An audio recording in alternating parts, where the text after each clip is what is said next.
I have no idea how to start this episode. Marsha, what are we gonna be talking about? Top 5 worst and best final bosses. We are going to be covering the top 5 worst and best final bosses. What the fun! Alright, so, what we will do is torture ourselves with the worst first, then calm ourselves down with best. Yup, Arkham Asylum. One of, if not, the best superhero game ever made. Personally, the only superhero games I've ever played are Lego ones, but I'll take your word for it. Sure. This game really does have a great feeling of escalation with its bosses, each one more threatening than the last, and each one feeling entirely unique. Throughout the entire game, there is a build-up to the final confrontation with the Joker, and credit where it is due, I don't think anyone expected what we got. And disappointment is what we got in the end! Okay, what the heck is that? The heck is that? What? For a game which has a boss fight that is totally out of place, we get Batman Arkham Asylum, specifically the final boss of the game. It's not just the Joker, no. It's the Joker on the powerful Titan serum. Not only is this totally uncharacteristic of the Joker to be using pure brawn to take down Batman, but the fight itself isn't that much fun either. The Joker is a great rival to Batman, not because he can match strength with a caped crusader. He's a great rival because he's incredibly unpredictable and mad. There's no telling what the Joker might do. And for a superhero that likes to play mind games with his enemies, Joker being absolutely crazy makes him a true test for Batman. Regardless, the actual fight is rather boring. I never thought I'd ever hear the Joker get called boring. First, you dodge Titan Joker's advances, and then he retreats to a high-up platform like a coward, where he calls in a bunch of henchmen to rough up Batman. It's another long-winded tiff between Batman and a series of generic grunts that players can probably get past in their sleep after this far into the game. That description also reminds me of the Lego games. There's a lot of generic grunts. Yes, quite right. After the last grunt is unconscious, Batman can use his grappling hook to grab the steroid advertisement Joker and pull him off his platform. Well, another train derailed. A skyscraper turned into the sun only for 2 seconds. And in those 2 seconds, half the population of that city gone. It's gone. They all died. No survivors. Sorry. Why did you say sorry like you were the one who did it? I wasn't. Wait, hold on. Hold on, it was you! You did it! It was for the funny! You were the one who turned them all into fun! It was for the funny! I had to! It was funny! Oh, part of that was funny! This dazes him enough for the Bat to get some nice shots in. Taking Joker's health down a third, this pattern continues until Titan Joker falls for good. It's just a tiresome battle that goes on for too long, and it completely messes up what the Joker is all about. The latter issue might not matter to those who are casual Dark Knight fans, but for the rest of us, it was a pretty unflattering version of Batman's greatest enemy. You're not even fighting the Joker! At least let us fight the man himself! Yes! You spend the majority of the fight dispatching the same random goons you have fought through the rest of the game until you can pull Mr. J down from his platform and smack him around a few times before he retreats and sends more goons after you. There's no real satisfaction to it. But now it's time to put this aside for...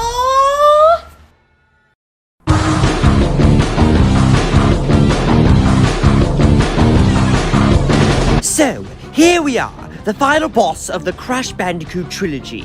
It's fittingly epic, as you face off against not only Cortex once more, but the evil mask that's been giving him orders this whole time, Uka Uka. Except, you're not alone as Aku Aku steps up to the plate to duke it out with his brother! Hey, what exactly are sibling fights so common in video games? I mean, there was our fight for one. It's a setup, worthy of the finale for sure, as Crash, you're tasked with avoiding Cortex's blasts and his mines, while attempting to approach the scientist. At the same time, the two masks are engaged in an increasingly explosive battle which you must avoid at all costs. Eventually, when Cortex's guard is down, you can smack him down a shaft in the center of the arena for some damage, before he's fished out again by Uka Uka. The fight itself is pretty good and rather multi-layered for a Crash Bandicoot boss battle. That's definitely true from what I know of Crash Bandicoot, which is admittedly not much on the finer details, but still enough to know that, yeah. Music-wise, it's also a winner. The music is excellent. The only downside is that once again, it's a little easy, especially for the final boss.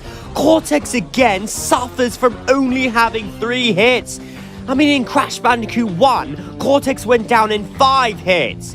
But what's great about this, though, is Cortex's characterization. Not just here, but in Warped in general.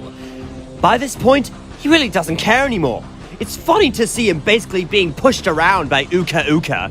Plus, defeating Cortex will earn you the immortal line, Maybe I should retire to a nice big beach with a nice big drink and a woman with nice big bags of ice for my head. Okay, next entry. I don't want to dwell on that phrase for much longer.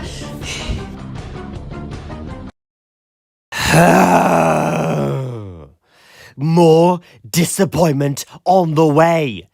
I hate Spyro Enter the Dragonfly, or should I say Spyro 02, because this is the Spyro equivalent of Sonic 06, except this came before that abomination. Both are rushed games with a ton of glitches, making both of them really unplayable. Oh my goodness, you're right. At least Sonic 06 had an epic final battle against Solaris. But with Spyro Enter the Dragonfly, we get the opposite of epic. Oh my god, this fight is so terrible! And before I start, this is the only boss in the whole game. Well, at least it's better than nothing. The fight has 3 phases, like the fantastic fight from Spyro 2. How did the developers make this fight worse? Enlighten us, Ollie. Well, Ripto first pulls up a shield of ice spheres that force you to use your fire breath to melt them and attack Ripto. This is easier said than done, however, as Ripto zips around the arena way too fast! Get back here so I can attack you! Dang it, that Sonic 06 comparison was almost too accurate. Not only do Ripto's ice spheres act as a shield, but they can also be fired as homing shots. These shots have a ridiculously pro accuracy, and the animation you go through lasts a bit too long. Long enough for Ripto to spam these shots at you until you're dead. Once you've hit Ripto, phase 2 begins.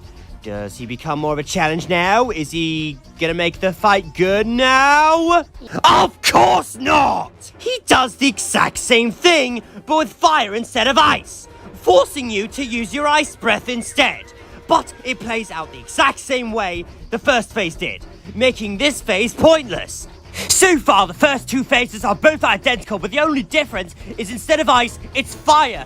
I mean, come on! Do something different for once! Developmentals was so much more creative with the fire, ice, and all that. Yes, that is true. After all of that, the fight still isn't over, because now he casts a spell on himself, turning him into a horrifying monster, which could be terrifying for very young gamers. Okay, I'm not scared, I'm not frightened, I've seen scarier final bosses that scream nightmare fuel.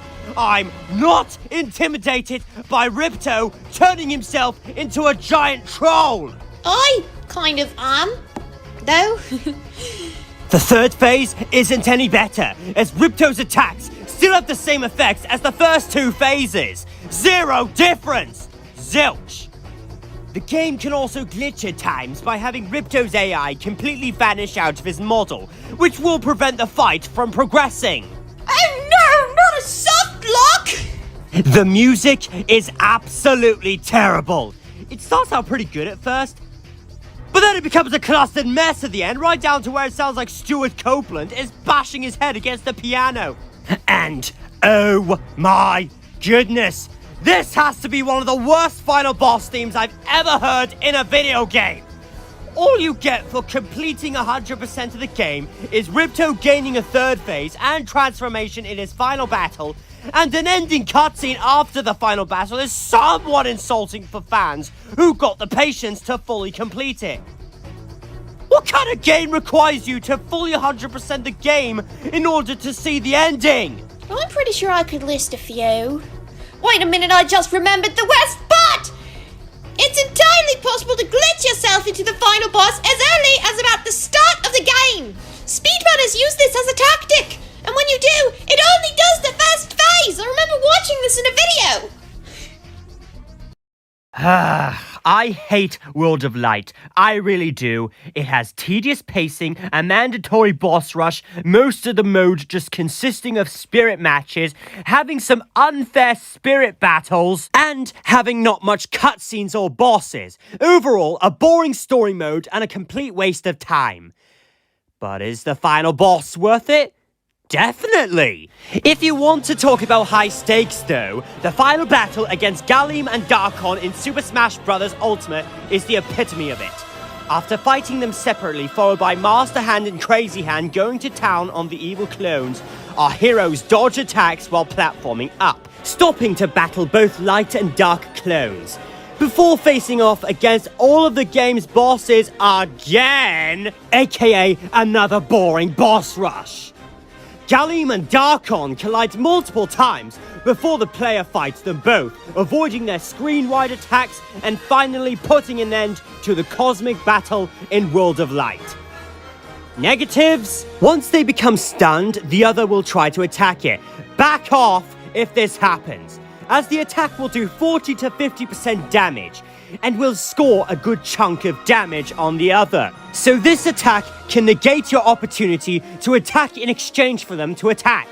They can also hit each other with their own attacks, but it will hardly make a difference. They can also take their sweet time to unleash another attack. So, that's your opportunity to hit them. This is a fantastic finale that puts your skills to the test, with neither side helping you against the other. The music is phenomenal, as this feels like the true final battle in all of the Super Smash Bros. Games. Especially that Ultimate is the last entry. Even though I absolutely hate World of Light more than Subspace Emissary from Brawl, the final boss fight with Gallem and Dharkon is really awesome and epic. Sorry, I was so distracted by the awesome fight to make any comments. Not contents, comments. Sorry. I promise I know how to speak! I don't blame you. Next! Well, we better get ready for the PLB Season 1 remaster. It's only a matter of time before he finishes it.